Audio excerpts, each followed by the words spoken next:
and there's a French word that I can't get right now that says like it makes sense that we don't have a title for today because we don't have a topic for today. Apropos, is that a word? Is that French? Apropos. Does it mean what I just said? I don't know. Sure. Let's go with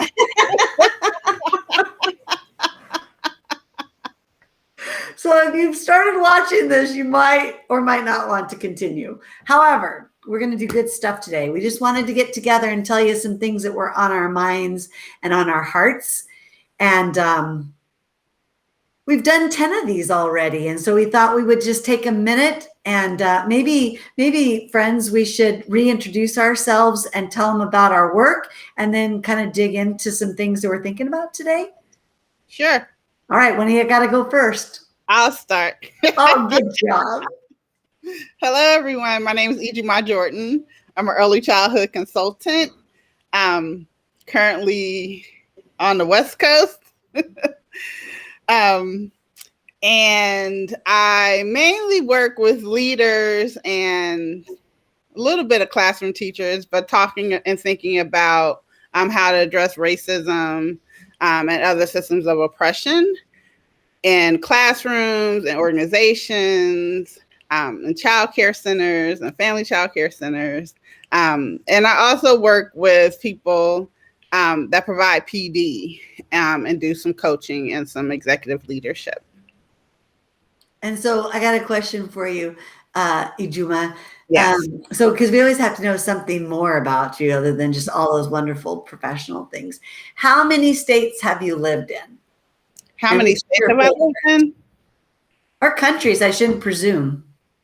I've only ever lived in the United States, but I've lived in 5, I think. Okay. Oh, wow. But I've also been to every state except Alaska. You've been to everyone but Alaska? Yep. Wow. Oh, how about you, Isela? How many more do you have? How many states have I lived in? Well, both lived and traveled. So I lived here in Texas, Arizona and Texas, but I lived in Germany for a couple of years. Mm-hmm. And have you been to most of the states? I would say like a good maybe 40 states. I have been to Alaska. I actually saw a bear. I was in Juneau and I saw a bear like literally on the side of the road just grab a salmon out of the water. It's just crazy. A quick story. One of the things I had to get accustomed to is when you go to a hotel as a consultant and you're just traveling everywhere, I just walk. I like leave the hotel and go for a walk. And someone said to me one time, you don't know how safe it is. You don't know, really think about that. So I go to Alaska. I'm like, is it safe for me to walk around here? I asked the hotel guy. He's like, he looked at me all crazy. He said, well, just be careful of the bears. Don't take food with you. I was like, bears? That wasn't even a part of my thought system. It just depends on what you need to be afraid of, right? Right. Well, on that note, why don't you tell us who you are? I am Dr. Isela Garcia. I work with leadership in not only early childhood 0 to 5, but I do a lot of K-3 work as well. I work with leadership within those schools and programs, but I am still in the classroom. So I do side-by-side modeling with teachers. I'm running circle time. I do a lot of work. It's important to me to kind of just stay connected at that level because I forget how hard the job is.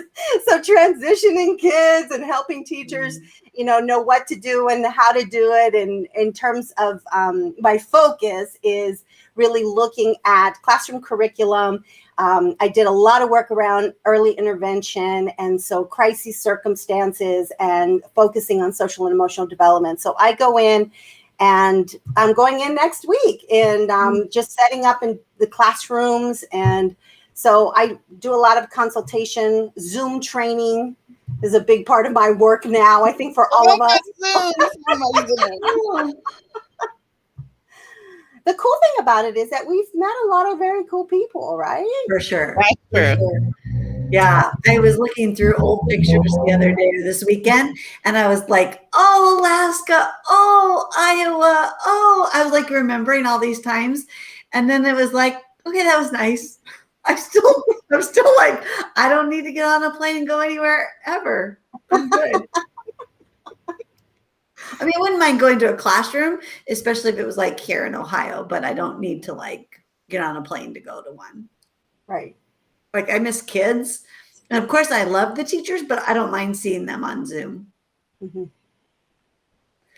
All right. Well, I'll quickly introduce myself and then we can maybe get into a topic for today. So be thinking about what's going to ground us and what's our agreement, okay? So I'm Dr. Christy Preddy-Franzak and I live in Ohio. Like Isela, I've been to Alaska many, many times. It took many trips till I saw it in daylight because I always went in the winter. So it took maybe 5 years till I saw it. Wow. With light. I've been to every state, but maybe 3 I think I'm down to. So you're still winning on that one, Ijuma. I've only lived in the United States. I was faculty at Kent State, Ohio, here in Ohio for 16 years. So I lived in Utah where I was born. I grew up in Idaho. I went to school in Oregon, and now I live in Ohio. So that's only 4 states, and they all have a lot of vowels. So Alaska could be possible. Alabama could be possible. No offense to Alabama. That's one place I haven't been, is Alabama. But I count it. Do you count it, Ijuma, if your plane touches down, or do you have to like go into a city to count the state? I've like landed in, but I've also gone outside of the airport. Okay. So I can't. Unlike Isel, who's brave, I usually go airport, car, hotel, car, airport. Like I'm a big chicken. Oh, I go out and walk around. And not only that, I get in my rental car and I just drive the city. Like I literally just drive the city. I want to see things. Yeah. Yeah, I think like I don't like care to drive that much, so I actually don't drive when I go and work places. All right, I'm going to travel with you too. I'll carry your bags or I'll drive, but I don't really like going anywhere by myself. All right, so there you go. And so we do these things called transformative talks for early childhood educators. And let's just tell them how they can learn more about us, and then we'll get into a topic. I think our website's first. Yes. All right, that's our website that shows all of our episodes, the last 10 of them and today's. And then we have a Facebook group where folks can join the conversation, and we share stuff intermittently, and we broadcast live there. And we have a YouTube channel, which I'm not sure why I don't have that website. So we start off all of our talks doing 2 things. We okay, there we go. We like to think about how we can center or ground or prepare ourselves for the conversation. And Isela, as our habit, generally gives us an idea. And then we talk a little bit about an agreement or something that will further keep us accountable. Ijuma, maybe you can help explain a little bit better, but it's more than a ground rule, more than a rule. It's just the way that we're going to show up in the space together that allows us to be honest and authentic and vulnerable and make mistakes, all that. Yeah. All right. So which one first, grounding or agreement today? Isela. Okay. Okay. All right. So for grounding today, what I'd like to do is just take a deep belly breath. And on the exhale, what I'd like for you to do, and what I mean by belly is not the shallow breath that we often take, but the deep belly breath, going deep into your belly. And what I'd like for you to do is hold it. And on the exhale, I want you to exhale for a little bit longer than the inhale. The other thing, as you're doing that, I'd like for you to just notice where your body is connected to the floor, where it touches the floor, so where your feet are, if they are touching, even in your body, in the seat that you are sitting in. So as you're taking, and let's take about two or three deep breaths, okay? So I'm gonna let whatever's most comfortable for you, but as you're inhaling and exhaling, just notice and feel into your body, okay? So let's just take a couple seconds to do that.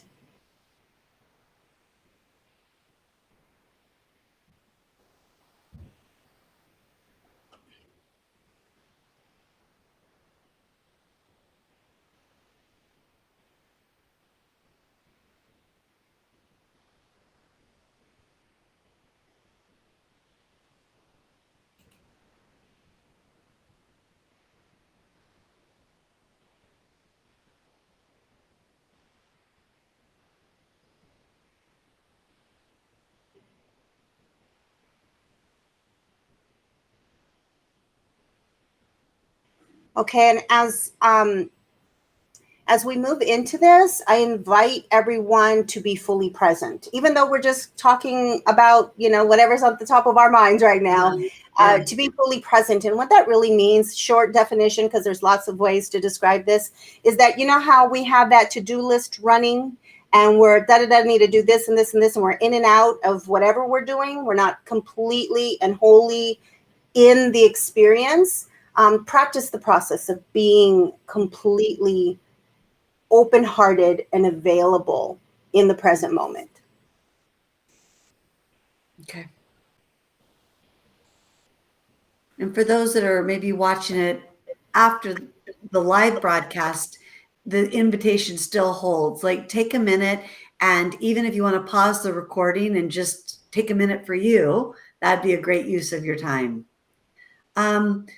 So knowing that we're going to go in all kinds of directions for the next 20, 30 minutes, Ijoma, is there an agreement or something that you would help us keep our focus on? So what's coming to mind is that one of the agreements that we hold is that we're a community, and that this isn't we're a team, not the three of us, but all the people that are watching, all the people that watch the replay. And that as we address systems of oppression, to remember that it's just not a job for just one person, right? We're all in it together. One person didn't build the systems of oppression, and so not one person is just going to dismantle it. And that one of the reasons that we have these conversations is that we can be together in community to solve the problems that are affecting not only us as individuals, but affecting us as a community. And it's all of our jobs to be responsible of taking those systems down and rethinking some of our practices and beliefs. Mm-hmm. And it's important that we know that we do that in community. That's not about me or Isela or Christy. That is about us as a collective.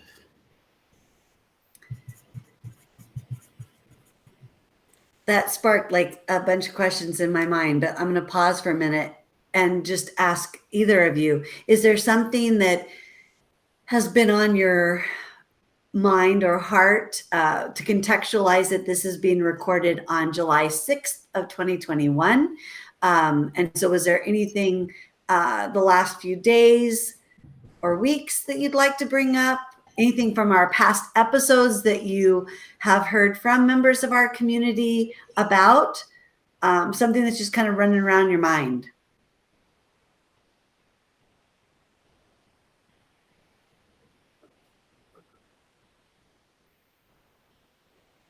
They always let me, they're so good with quiet, and I'm like, do you want me to say mine? Really? The need to fill the silence, right?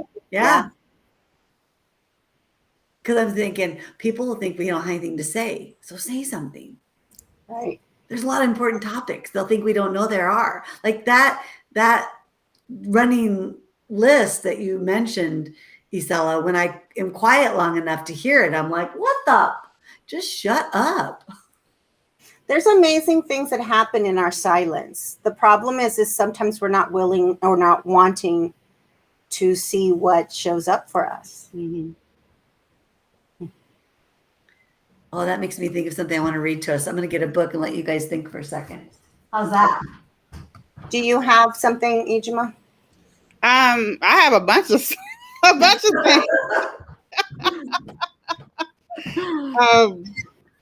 So I mentioned earlier that I've been thinking about what's happened with Nicole Hannah-Jones and her being rejected for tenure and then offered tenure last week, but then rejecting it and going to be a professor at Howard University. And thinking about how, as a Black woman, like, she is at the top of her field. Like, she's won all the awards. She has an award-winning and very impactful project with the 1619 Project. Like, she's a phenomenal writer and communicator. And to think that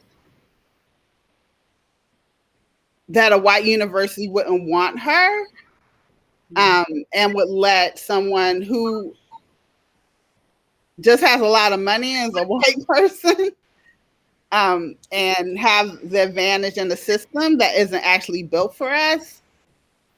To think about how, I don't know, this feels a little pessimistic, but, you know, if it happens to her.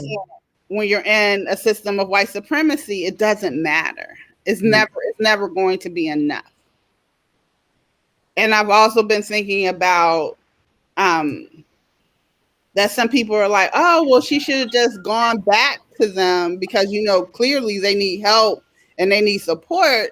And she said, like, it's not my job to heal and to fix it. And that resonates with me a lot because it isn't just my individual, like, that's a systemic problem that they have to deal with.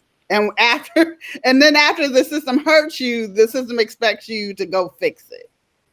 And that just really shakes me up because, like, I know on a very small scale, you know, I'm not an award-winning journalist, but just on a smaller scale about how so many times in my own career that the system has harmed me and people in the system have harmed me because of my gender, because of my race, and then come back and expect me to help them heal, to come and teach. And, oh, well, we want to learn. Like, yes, we made the mistakes, but then expecting me to still want to teach them and be a part of that. And it's just very, very unfair. And I'm just really sitting with that today. So that's what's been on my heart and mind. And the audacity to even ask and to think like, oh yeah, you should just go back to the people that harmed you and help. Like, now they offered it, you should be glad. Right. I mean, is basically what they're saying. I think there's so many levels to that, Ijima. I think it's like, you should want it, meaning her. So there's like still white supremacy there. Mm-hmm. It's like people thinking, it's almost like you have to prove that it wasn't racism at play. Yes. Right? Or sexism. Mm-hmm. Or both. Or classism. Yeah, it's interesting. Like, the default is it's still on her, not only to heal, but to prove that she was worth it in the first place. And almost to prove that it wasn't racist behavior that kept her from getting off. It's just, yeah, it's so many levels. I think what triggered for me, I mean, yes to all of that, but you know, that whole idea, belief system, value that you need to work hard. Yeah. And when you work hard enough, then you'll get to, well, hell, she's worked hard. Mm-hmm. And she's contributed greatly. Yeah. And still, that wasn't enough. Right.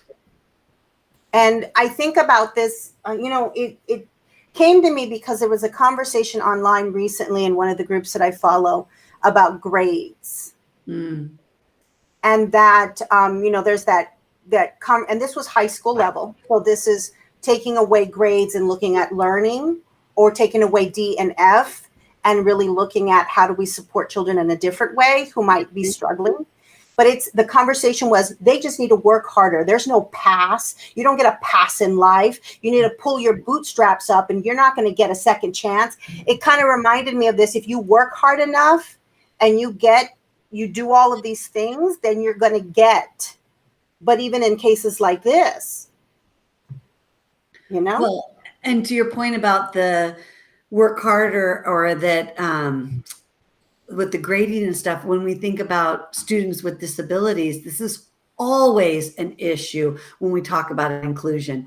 Always about, well, how is that fair that they get a diploma? How is it fair that they, get a grade that they didn't really earn when someone over here had to work really hard to get that grade? And on top of that, we often find that folks will say, well, what are they going to get out of attending Spanish? Or what are they going to get out of being in the kindergarten? But we don't ask any other kindergartner, what are you going to get out of kindergarten? And prove that you're going to get something out of this before we let you in. So it's that onus keeps ending up on the person who's actually, to your point, Ijuma, being harmed or marginalized, or in some way, I don't even know there's a hard enough word. Like they're being oppressed, right? Yeah. They're being excluded for something that they should have a human right to. Yeah. If we say that, like, it's my belief that education is a right, and that we should offer it and all children should have access to it, to high quality education, and to not use, because basically, like what people are saying, grades are used as a gatekeeper. Yeah. Mm-hmm. So there's a binary, like either you're good and you pass, or you're bad and you fail. Right. And the onus is on you. Grades aren't about learning. What we say as educators, that's what this is about. That we're supposed to be in the system of education. But if we're just using grades to punish and exclude children, then that's something that we have to look at in ourselves. Like, if we're fighting, like, what are we fighting for? Mm-hmm. Mm-hmm. Mm-hmm. As soon as we decide that, we're going to use this to exclude, or so someone can't have access, that should be ding, ding, ding. That's unethical. That's harming and oppressive. That our grades are an oppressive system. Mm-hmm. And there's something wrong with that system versus the children. Mm-hmm. And we keep trying to make it about, there's something wrong with the children. No, there's something wrong with the system that they're in. Mm-hmm. That doesn't actually help them achieve. And let's decide what that achievement is going to look like. Mm-hmm. Right. Mm-hmm. Yeah. But I think it becomes, it's the history, right, of this is the way that things should be done. Right. And unfortunately, I think that so many folks are so unaware that they're imposing that system in how they act and interact with children. Because it's just, this is what we've always done. And I feel like, Stella, when you say that about being unaware, and this is going to tie back to what Ijuma started off, I think whites then get defensive because it's like you're being sensitive, you're oversensitive. Like, how can we worry about having the word mastery? Or why do we not use the word, let's just say, like we would, as females, as cisgender, the three of us, if someone says, oh, you run like a girl, we would be offended. And so when we do things outside of things like around mental health words or racist words that don't look racist or ableist, then I feel like people get defensive and they're like, you're being hypersensitive. Like, oh, this woman that's so accomplished, she's just being hypersensitive that they didn't give her tenure. Like, there's still that overarching theme that if we draw awareness to the whites, they get super defensive and then have to project that somebody else is being hypersensitive. You know what I'm saying? Like, it's this weird thing. It's a deflection and deflection, right? Like, that's all it is. And then to control the narrative. And so then we focus on their deflection instead of actually addressing the problem. Let's show that. That's a perfect segue. There's a whole list of deflection, right? So now we've got everybody running around doing podcasts and conversations about what is critical race theory, which for many places that, and we even had one on episode 10, people need to know what it is, but it's interesting how much conversation is there, but not on the system that is causing harm or is really at play. Does that make sense? If I hide our videos, can you guys talk a little bit about what you see here? Yeah. So one, like, it's just incorrect, right? Critical race theory in the classroom. That number one, critical race theory or culturally responsive teaching. So how to identify it? Like, so culturally responsive teaching is what happens in what should be happening in classrooms, but actually it's not even happening in most classrooms. And then to think about, just by saying these words, yes, that something is happening. Like, what's not said is like, this is putting down white people, right? This is making it seem like white people are bad and white children are going to go home and feel bad about themselves. Like, just by saying these words, just by bringing up and being accurate in naming what's happening. Because because white children are so delicate that they can't actually deal with the truth. But not actually confronting that, talking about equity, diversity, inclusion, having a culturally responsive classroom is addressing the harm, because this is trying to erase the actual harm that's happening. This is trying to erase the white dominant culture that's operating currently in our education system. And I'll put a link in the description to where the source of that particular screenshot. It just, when you said deflection, or like, is that kind of dog whistle we talked about in episode 10. It's like, that's a perfect example of what goes around in either just in the stories people tell, all the way to Facebook posts that says, if you're talking about any of these things in your classroom, then you're actually harming white children. Or you're, so go ahead, Isela. I'm trying really hard because I know this is an us thing and not a me thing, but I cuss a lot. Rightly so. Rightly so. I do, and I'm trying really hard to just kind of keep that. I look at just even restorative justice. Come on now. How does somebody look at that and say, yes, that's damaging, that's harmful? Like, and I don't even understand how a lot of these things come together because they stand so separate from one another. Like, whoever made this list, it seems like they just did like a Google search and just randomly put words in here without having any understanding of what any of this is. Because they don't have to. Right. They don't have to. Because the quiet part is like, the dog was like, this is harming white people and especially white children. And that's what's beneath that. So that's why it could be broad. That's why it could just be wrong and not accurate, because it's just to say what harm, and you need to be against that.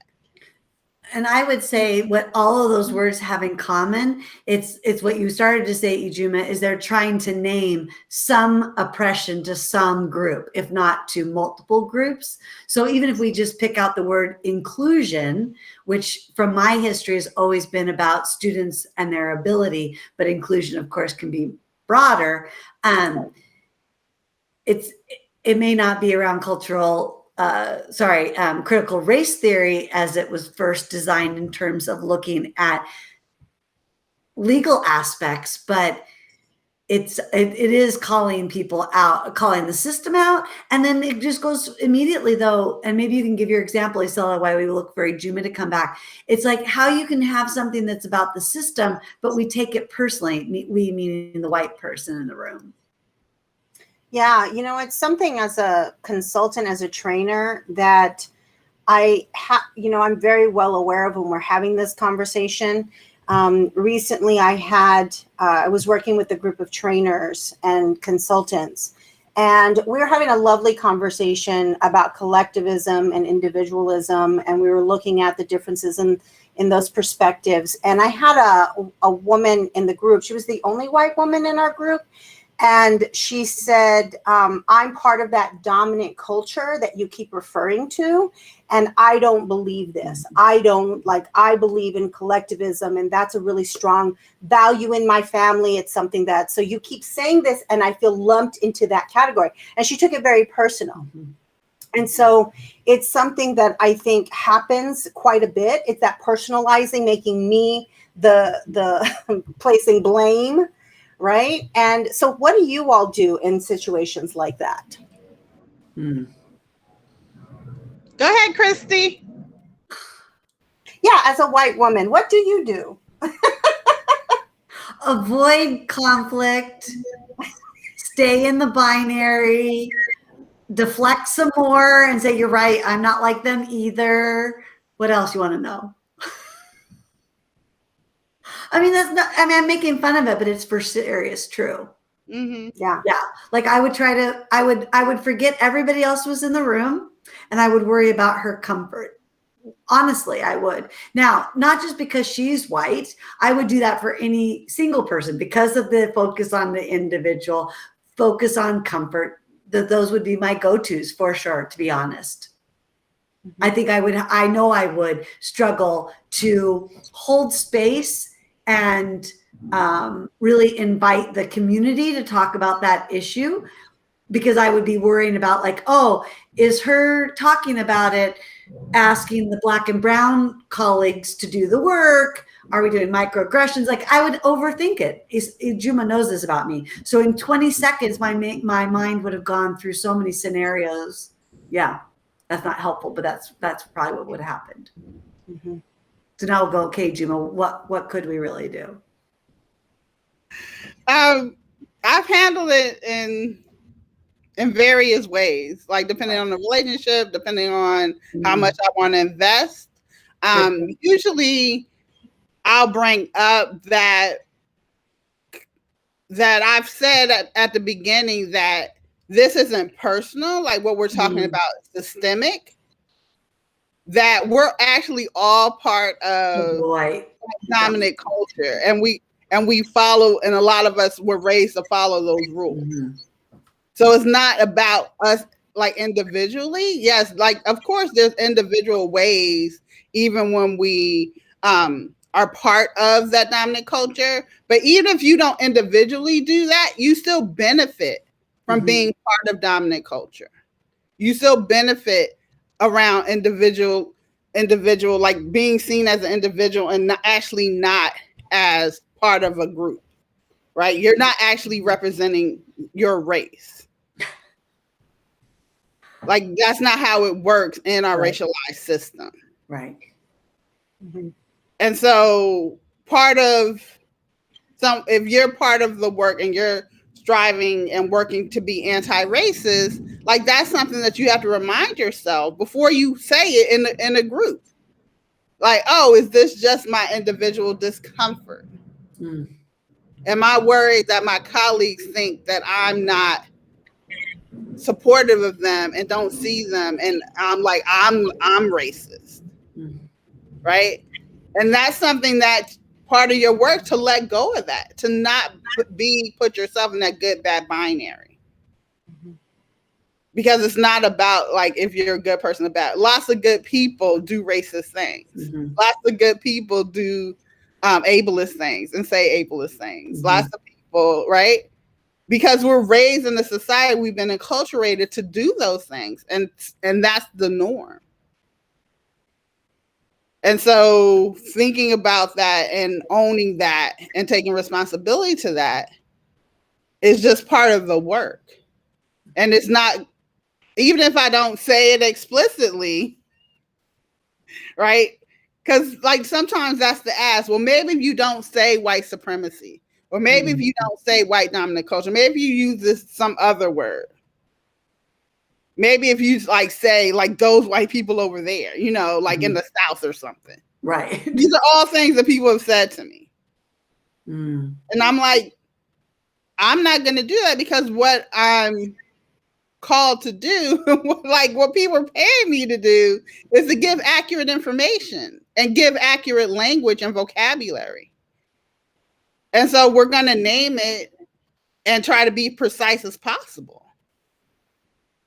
And I know it feels weird because almost everything else is built on your comfort. Mm-hmm. But it's part of the work to start dealing with that and know that, oh, like this isn't actually about me as an individual. Mm-hmm. I think that practice, because you mentioned it earlier, that practice of simply or not taking it personal. I'm feeling uncomfortable. I'm afraid that my colleagues are going to think that I'm racist because I'm the only white person in the group. I think that comes up for a lot of folks. And I think that simple, and I say simple, but it's complex. It's simple in idea, but complex in the way that in order to do it. Exactly. That simple idea of noticing, just noticing and listening.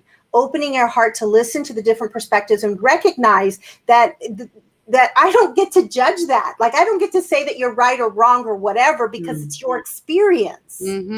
So the practice of not trying to personalize it or to try to make it my story. Oh no, that's not what I've experienced. Just noticing when we start to go to that place and allowing yourself to simply be. And what I do is I do I wonder. I did it with a lot when it was the strategy. All my strategies I learned from 4-year-olds. When a child was doing something, I would go, I wonder what he's trying to tell me. I wonder what he's thinking. I wonder how he's approaching that. I wonder what's going on. And so it was that place of just staying in that inquisitive, wanting to know more about that child, that family. I do that with adults. So as someone is talking, I'm in that I wonder place.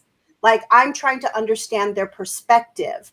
That means that I'm not in the place of me trying to make sense of it. It's not me in the place trying to personalize it, or me trying to think about how I am in this exchange or this situation.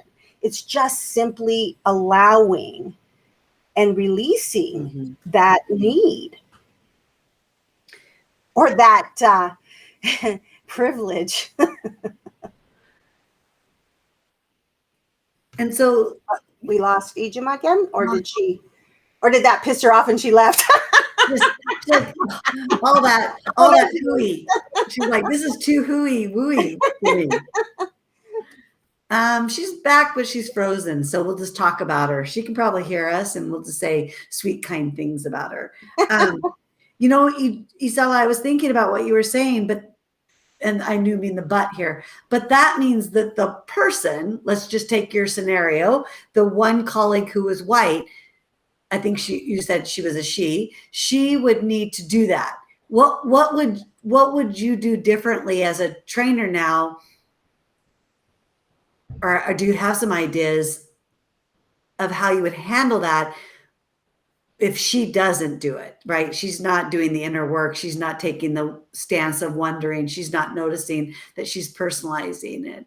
Would you have a separate conversation with her? Would this be a situation where she was being disruptive to the group, or is just internal work? So if it's internal work, everyone gets to have their own experience. I mean, I'm a real strong believer of that. Yeah. Okay. Now I would follow up afterwards. Now, what I did was I actually I noticed the discomfort in it all. Yes. And I addressed the discomfort. Okay. And so I said, it seems to me by me saying these things that there's a discomfort for you. And I invite you to just notice that discomfort within you and where that might be coming from. So I also want you to know that this isn't about you. So when I use this statement, it is a system of oppression. And what I didn't say, I wish I would have now that Ijima said, is that you benefited from that. We all have. We're all within this system. Yeah. But I said that we tend to, and I went into the experience of personalizing. We tend, and it's not just with this, it's with everything. We personalize everything. What was my experience with it? How can I do it? You know, what would I have done? You didn't do that, right?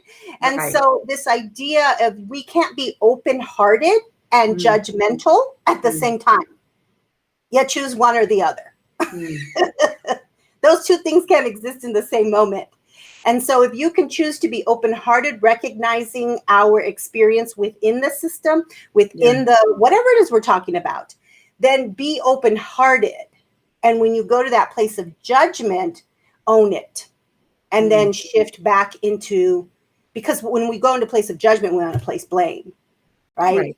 They don't understand. They didn't see what I did. They don't, you know, and go, okay, so what's happening within me where I'm starting to get triggered by this conversation, this thing, what's happening within me. And now I'm going to that place of judgment, right? You can't be on, there's no fence. You can't straddle the fence. You're either here or here. And so then I shift back into the place of being open-hearted because it's the only way that I can learn from the experiences of others. You missed some good stuff, Ijima. You're gonna have to go back. I didn't miss it. I don't know. I heard everything everyone said. You just can't see me or hear me. So sorry, Ijima. I have two things I'd like to offer up that we think about. Time's flying by.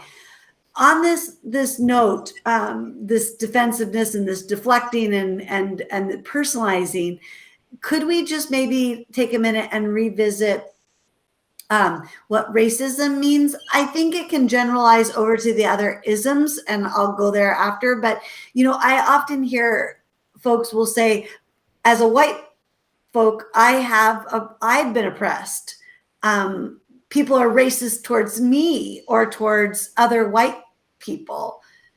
So maybe we could just say that one again, because I feel like, you know, Isela, your story as I would have been a white presenter, I may have had the same feelings as I may be taking things personally. I may have different shark music because most of the colleagues were Black and brown. And so I could feel like ganged up on. Does that make sense? Yeah. And so I can see the slippery slope. So yeah, that was a long question for a simple question, but I think y'all know what I mean. So Christy, I want to give it back to you. I know. So when you hear racism, what does that mean for you? What's your understanding? Yeah. So I'm going to say it in the short way that I do it. First of all, I say to myself, this is a social construct. And the reason I say that to myself is to know that meant humans made it up, and somebody in that making up decided there was better and worse, because that's how we often make up social constructs, is into hierarchies. And so then I go, okay, this has nothing to do with that we're all human, we're all same on the inside. This is something outside that we've constructed. And then I say, racism in particular is when there is power and privilege. And so the racism, the social construct, was created with white supremacy. I almost feel like that has to be maybe the third part of it, because that's why the racial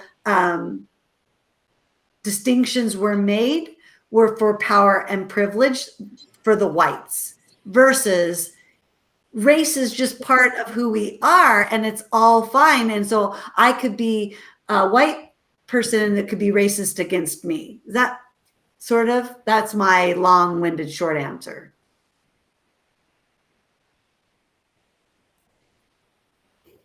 And so I'm just going to read the definition that I typically use.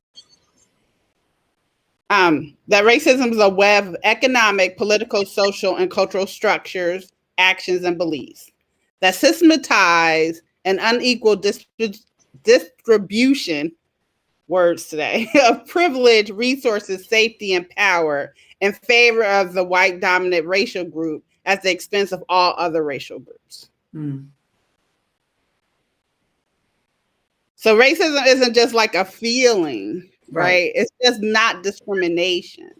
It's based on a racial hierarchy where white people are at the top, Black people are at the bottom, everyone else is in between, but white people hold all the power.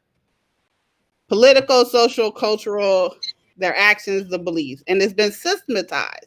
That's actually, it's not just individual, that's actually embedded within our systems, in all the systems that we have, for the benefit of white dominant culture and everyone who's a part of, who's included in that group. And so with that definition, there's no reverse racism. No one is being racist against white people. White people can feel like personally discriminated against, like people might not like them because they're white, but that isn't going to affect them long term. Mm-hmm. Our system actually isn't built on that. And when people say that, it's another deflection, right, of not having any ownership about what's happening systemically in our lives and in our society. So it's just an excuse and a deflection of not taking any responsibility to what's happening. Because when you know that, and you understand that, like you see, like, oh, this is unfair. And usually people are like, this is unfair and I should do something about it. We should do something about it. But if you're not at that place, then you're going to deflect and say, well, I'm not going to do anything about it because that's this one time this Black person cut me off in the shopping line and, you know, and called me a name. They call me a Karen. They're the real racists. I've been discriminated against. But like, and also like they can say that and that has power and influence because of the system that we're in. Because almost in most of the training, just in like to make it about me and my work, people of color rarely say that, oh, I'm not part of that group. That's not me. They almost never, like I've hardly ever, I can't even remember something. But a lot of times when we talk about white dominant culture, there's always at least one white person that says, well, that's not me. I'm not part of that culture. When we talk about the characteristics of white supremacy, or, well, I don't do that. That didn't happen in my family.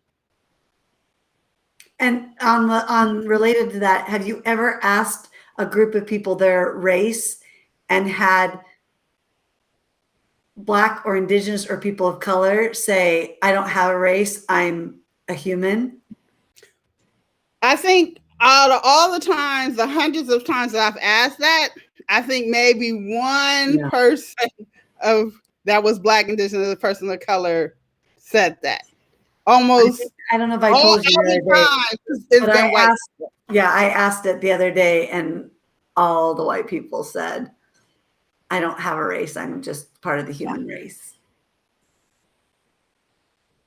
Right, because you've been raised in the society that said that you're the default, that you're normal, and that you don't ever have to think about your racialized identity.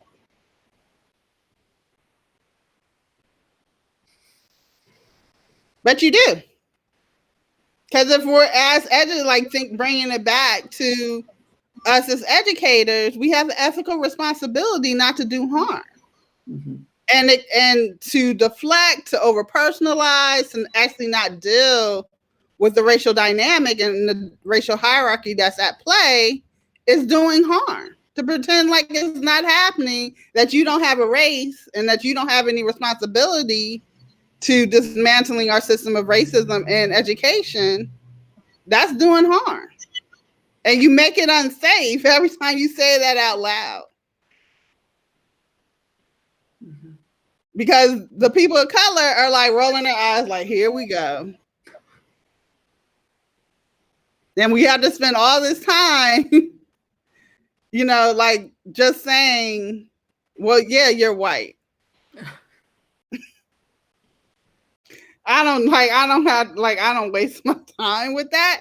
And like, but I do address like when people don't actually name their race, especially when it's a workshop about racism. I'm like, so like, why are you here? Mm-hmm. Because did you think you were going to show up and not deal with your own identity? However you are, however you identify. No, because that's what other people are doing. That's other people's stuff to deal with.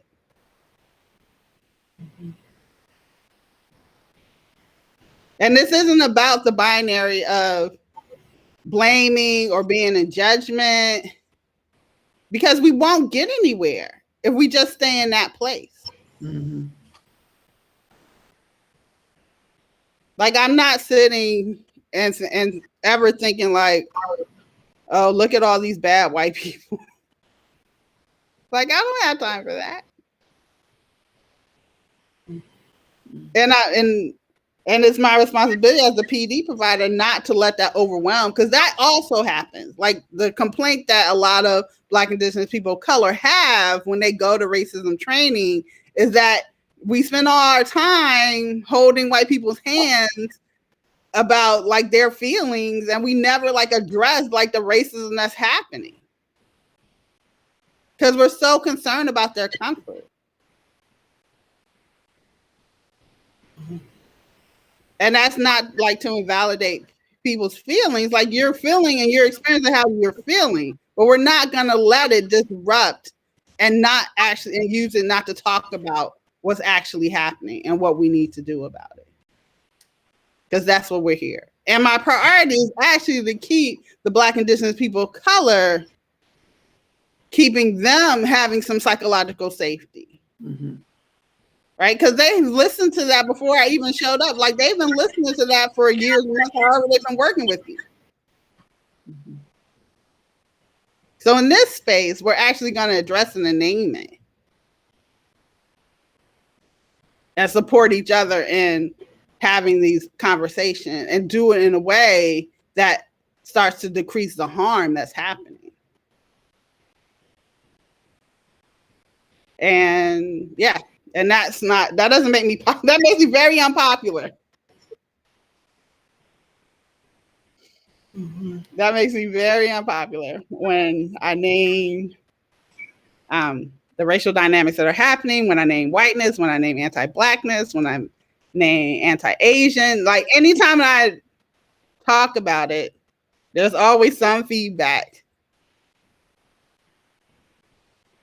And like, and anyone that talks about it in a way that's real and a way that's pushing us towards liberation gets that feedback. Mm-hmm. Mm-hmm. And so then let me ask you this, Ijima, as someone who does get a lot of pushback for what you're presenting, what you are addressing, what you are identifying. What do you do? Because I think there are a lot of people who are wanting to lean into that direction more, but are fearful about that backlash, about that, because they think a lot of people want to be liked as a presenter, as a trainer, as a consultant, right? Yeah. So what do you do to maintain your own sense of self as you're doing this work without getting lost in that feedback? That part of it that I did have to let go of being liked, that I actually did have to depersonalize it. Like, oh, that's just their whiteness showing up. That's just them protecting white supremacy. Right? Because if they knew me, like, they would love me. I'm a delight. Truth. That is the truth. And also, like, going back to the agreement about being in community, like, I have community. And my community supports and protects me. And so like that's what I do. Like I remember like who I am and why I do this work. Does it like hurt? Yes. Like it still hurts. Like I'm a very sensitive person.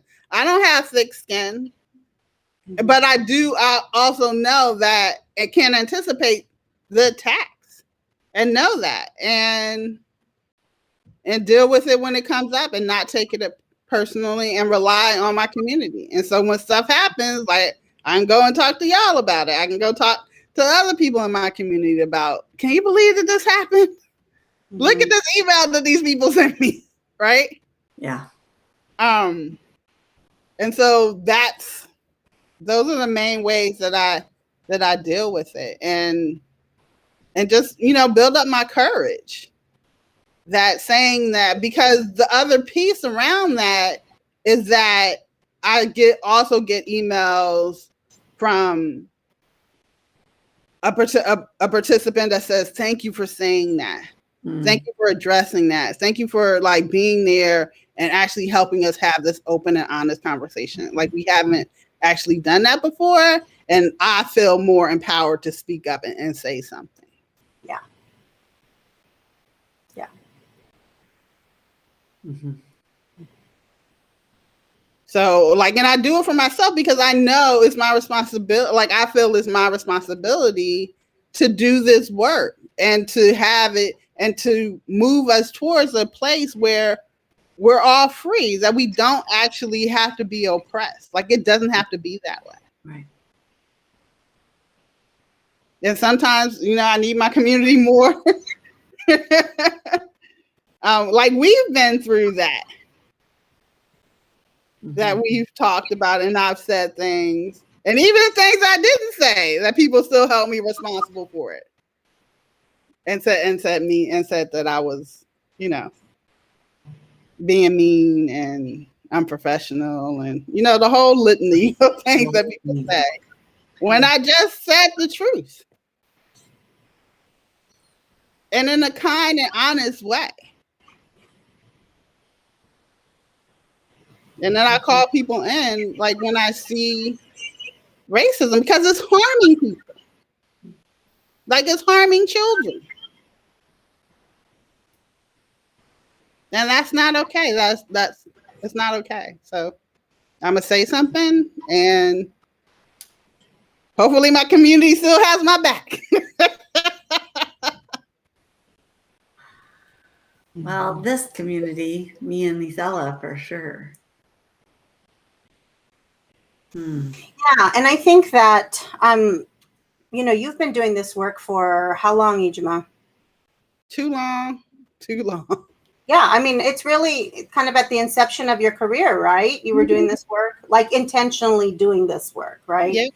And so I think the other thing too is, this idea, for me anyway, it's that continually reflecting and learning. Mm-hmm. It's like continuing going, okay, what can I do? What can I say? How can I approach this? Mm-hmm. That might even be different than I have adopted for years and years and years. What can I do with this new information? And how can I help, right? So that we're no longer harming children. Or even within our programs, with our agencies and our teachers and our staff. Right. Mm-hmm. Mm-hmm. Mm-hmm. So I want to ask 8 more questions, but I'm going to wrap us up. I'm going to use what you just said, Isela, about continuing to learn. Maybe we can take a couple deep breaths and think about, today we didn't have a singular topic.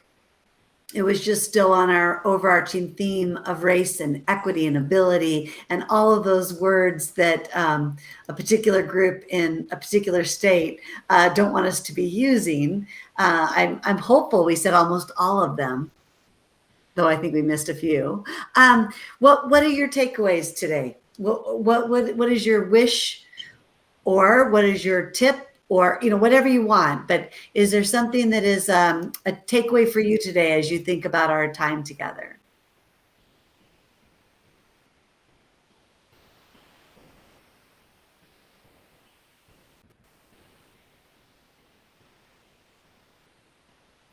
I'm thinking that that I want more people to join our community.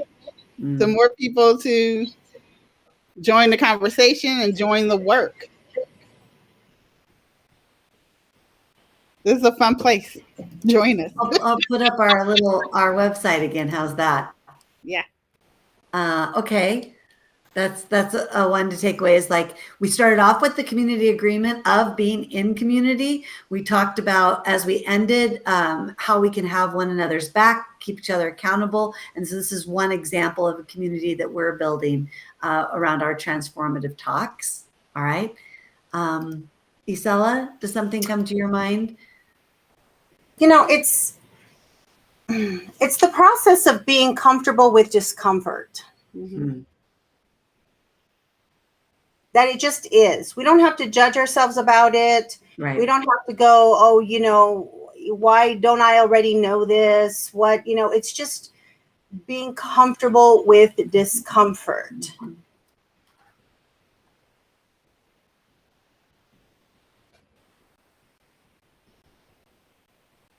And the other thing is your opinion's not always needed. It costs nothing to be quiet. What? What was that, Ijima? I said it costs nothing to be quiet. Yeah, you know, and I think that folks, when they're starting to feel threatened, right, it's like, but not me, but not me. And so the idea of just learning to be comfortable in the discomfort and listening that someone could be telling you their truth and you're missing it.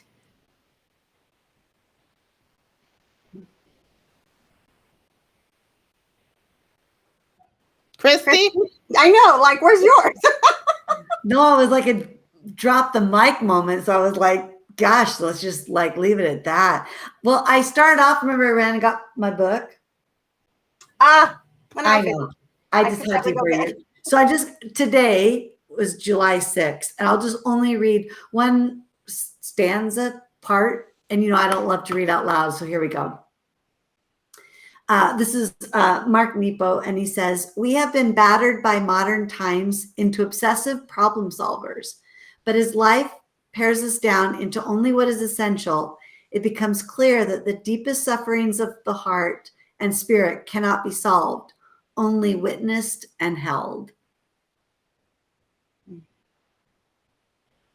The deepest suffering of the heart and spirit cannot be solved, only witnessed and held. So there was more on that about that we frequently try to solve, rescue, or fix from the tenderness at hand. And when you were saying, Isela, about turning to wonder, there's even tenderness in that moment for that white colleague that doesn't need to be judgment. So those are just several things that I was thinking about, that the rushing to fix, to solve, to get to comfort. Mm-hmm. Mm-hmm. So, yeah. Yay. See, there was no worry that we wouldn't have anything to talk about. We always have something to talk about. I know, 63 minutes later. All right. For all of our followers, I didn't check, Facebook or YouTube while we were live, and we didn't comment, but we'll go back and read any comments and share. I'll stop recording now, and then we will see each other in August. Yes. Thank you, everyone. Make sure that you like our YouTube channel and subscribe.